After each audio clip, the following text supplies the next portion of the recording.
Hey ma'am! So tandaan nyo po na may sinabi ako sa inyo na magkakaroon tayo ng game habang nanonood po kayo ng ating mga video hiring.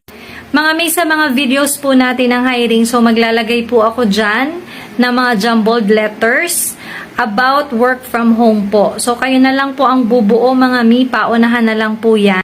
Lahat po mga mi is about work from home. So sana po panoodin nyo po ang video hanggang matapos para makuha nyo po yung specific word na kailangan po natin. So paunahan na lang po maglagay sa comment ng nabuo nyong salita. Kailangan lang mga mi naka-follow, naka-like po kayo sa ating page. Paki-screenshot po together with the jumble words po o word na nabuo nyo mga mi para makakuha po kayo ng 100 pesos na GCash. So, yun lang mga mi. Punta na lang po kayo